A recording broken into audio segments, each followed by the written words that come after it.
Assalamualaikum warahmatullahi wabarakatuh.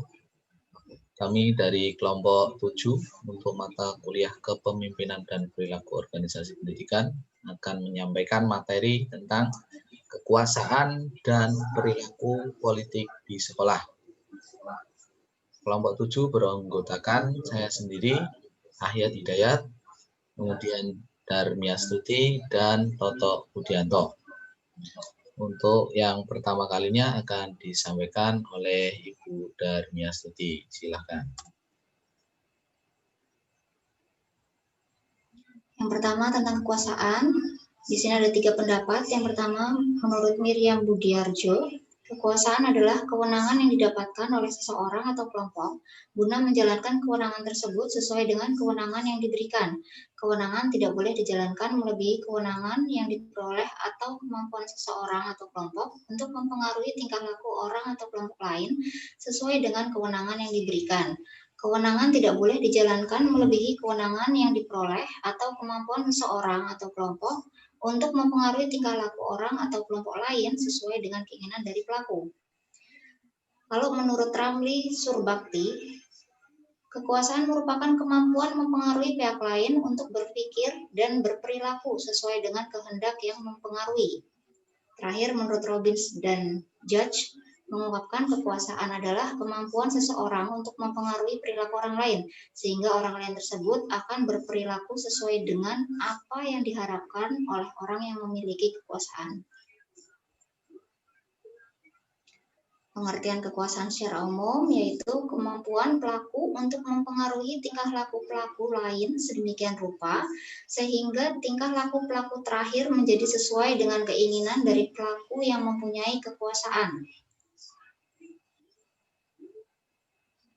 Sumber kekuasaan yang secara luas sudah diterima yakni dualitas antara position power atau kekuasaan berbasis kedudukan dan personal power atau kekuasaan pribadi. Berdasarkan hal ini, sebagian kekuasaan berasal dari kesempatan-kesempatan yang ada pada kedudukan seseorang dalam organisasi dan sebagian lain diperoleh dari atribut-atribut atasan tersebut serta interaksi pemimpin-pengikut. Kekuasaan berbasis kedudukan terdiri atas wewenang formal, peninjauan terhadap sumber daya dan kompensasi, peninjauan terhadap sanksi, informasi, dan peninjauan ekologis. Kekuasaan pribadi diperoleh dari keahlian dalam pekerjaan, pertemanan, kesetiaan, kemampuan persuasif, dan karismatik dari pimpinan. Kekuasaan adalah keadaan dinamis yang bisa berganti-ganti berdasarkan perbedaan kondisi dan aksi-aksi anggota kelompok. Terdapat 2 teori terkait cara mendapatkan, mempertahankan, atau menghilangkan kekuasaan dalam sebuah organisasi. Teori pertama disebut dengan social exchange theory, yang berarti kekuasaan didapatkan dan kemudian hilang saat proses mempengaruhi yang timbal balik antara pimpinan dan pengikut terjadi di beberapa waktu. Teori ini menitik beratkan pada expert power dan wewenang. Teori kedua yaitu strategic contingencies theory, yang mendefinisikan kekuasaan sebuah organisasi bergantung pada faktor kemahiran dalam menindai masalah, sentralisasi unit kerja dalam alur kerja, dan tingkat kemahiran dari sub-unit tersebut.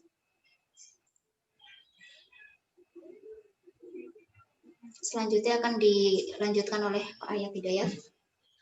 Oke, yang selanjutnya adalah influence behavior questionnaire. Adalah taktik mempengaruhi yang dibuat oleh Yukel dan kawan-kawan. Hasil penelitian Yukel dan kawan-kawan menunjukkan ada 9 jenis taktik mempengaruhi yang biasa digunakan di dalam organisasi, yaitu 1.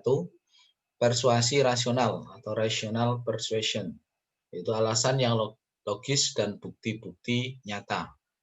Yang kedua adalah daya tarik inspirasional atau inspirational appeals, yaitu permintaan atau proposal. Yang ketiga adalah konsultasi atau consultation, dalam hal ini mengajak dan melibatkan.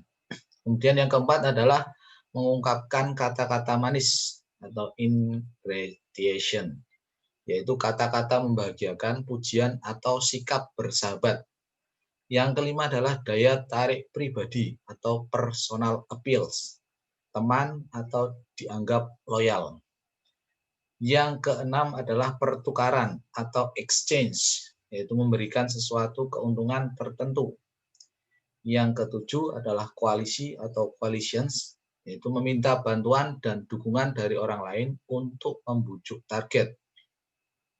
Yang kedelapan adalah tekanan atau pressure, yaitu ancaman, peringatan, atau permintaan yang berulang-ulang. Yang terakhir, kesembilan adalah mengesahkan atau legitimasi, yaitu jabatannya, kekuasaannya, atau dengan kebijakan atau aturan organisasi. Politik. Dalam hal ini, politik berasal dari bahasa Yunani, politikos, berarti dari, untuk, atau yang berkaitan dengan warga negara, merupakan proses pembuatan dan penyerahan kekuasaan dalam masyarakat yang diantaranya berwujud proses pengambilan keputusan dalam negara. Politik ialah seni dan ilmu dalam mencapai keberhasilan secara konstitusional atau non-konstitusional. Politik keorganisasian adalah serangkaian tindakan yang secara formal tidak diterima dalam suatu organisasi dengan cara memengaruhi orang lain untuk mencapai tujuan individu. Hal ini diungkapkan oleh Greenberg dan Baron. Yang selanjutnya adalah perilaku politik dalam organisasi. Definisi perilaku berpolitik. Perilaku berpolitik dalam organisasi adalah sebagai segala aktivitas yang tidak diperlukan sebagai bagian dari peran formal seseorang dalam organisasi, tapi yang memengaruhi atau berusaha untuk memengaruhi pendistribusian keuntungan atau kerugian di dalam organisasi. Pentingnya wawasan berpolitik dalam berorganisasi adalah suatu wawasan yang non-politis dapat mempengaruhi untuk percaya bahwa pekerja akan selalu berperilaku secara konsisten pada organisasi. Sebaliknya, suatu pandangan politik dapat menjelaskan banyak hal tentang perilaku yang nampaknya irasional dalam organisasi. Yang berikutnya, faktor-faktor yang mempengaruhi perilaku berpolitik. Dalam bukunya Robin and Judge, dinyatakan bahwa ada beberapa hal yang sepertinya dapat dihubungkan dengan perilaku berpolitik, yaitu sebagai berikut. Yang pertama, faktor-faktor individu. Mengenal karakteristik dan kebutuhan pribadi tertentu, meyakini bahwa tekanan dari luar diri mereka mengatur takdir mereka, dan berperilaku secara politis tanpa memperhatikan konsekuensinya terhadap organisasi. Yang kedua, faktor-faktor organisasi. Aktivitas berpolitik lebih merupakan fungsi budaya organisasi daripada perbedaan-perbedaan individu. Yang ketiga, etika berperilaku dalam berpolitik. Bila dihadapkan dengan dilema etika berkaitan dengan politik berorganisasi, cobalah jawab pertanyaan pada gambar berikut yang selanjutnya akan disampaikan oleh Bapak Toto Budianto. Silakan, Pak. Baik, terima kasih. Jadi ketika kita bicara tentang etika politik, maka kita bisa pahami dari bagian ini. Dari pertanyaan pertama, jika ada pertanyaan apakah tindakan politik dimotivasi oleh kepentingan pribadi untuk keluarga dari tujuan organisasi? Jika dijawab ya, maka itu tidak etis. Jika tidak, maka akan timbul pertanyaan kedua. Apakah tindakan politik menghargai hak orang-orang yang terpengaruhi? Nah, jika tidak, maka itu tidak etis. Jika ya, maka timbul pertanyaan ketiga. Apakah aktivitas politik adil dan wajar? Nah, jika ya, maka itu etis. Jika tidak, maka tidak etis.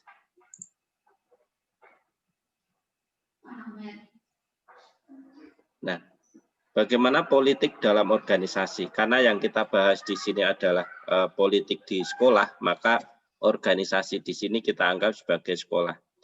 Politik dalam organisasi lebih mengarah pada cara seseorang mengejar kekuasaan, penanaman pengaruh di kalangan pegawai. Orang-orang yang ikut serta dalam ranah politik selalu dikategorikan sebagai individu yang mengandalkan kekuatan politik dalam menyelesaikan tugasnya. Ada istilah bukan politikus, John C. Maxwell mengungkapkan bahwa orang-orang yang mengandalkan pada pertumbuhan produksi dicirikan oleh kebergantungan pada bagaimana mereka berkembang. Fokus pada apa yang mereka kerjakan, senang menjadi karyawan yang berkinerja dengan lebih baik ketimbang pada tampilan. Mengerjakan hal-hal yang bekerja untuk pengabdian, berkembang secara bertahap, dan keputusan berbasis pada prinsip tertentu. Politikus dicirikan oleh kebergantungan pada siapa yang mereka tahu tentang fokus pada apa yang mereka katakan, tampilan dinilai lebih hebat ketimbang kinerja, mengerjakan sesuatu untuk meraih popularitas, berharap untuk diberi posisi yang lebih tinggi secara instan walau di luar kompetensinya, dan keputusan yang diambil berbasis pada opini.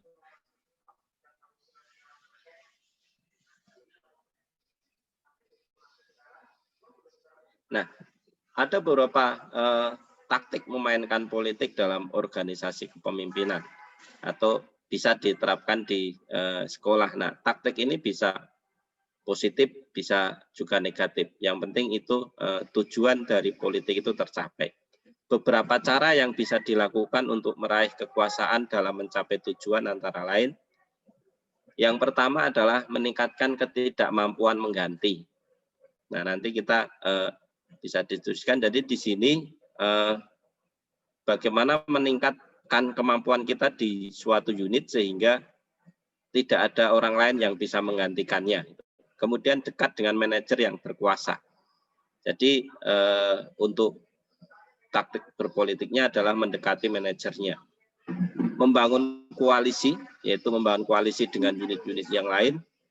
Kemudian mempengaruhi proses pengambilan keputusan. Menyalahkan atau menyerang pihak lain, nah ini contoh yang negatif. Kemudian memanipulasi informasi dan menciptakan dan menjaga image yang baik. Baik, itu presentasi dari kami bahwa suatu kesimpulan dalam organisasi tidak lepas dari pimpinan yang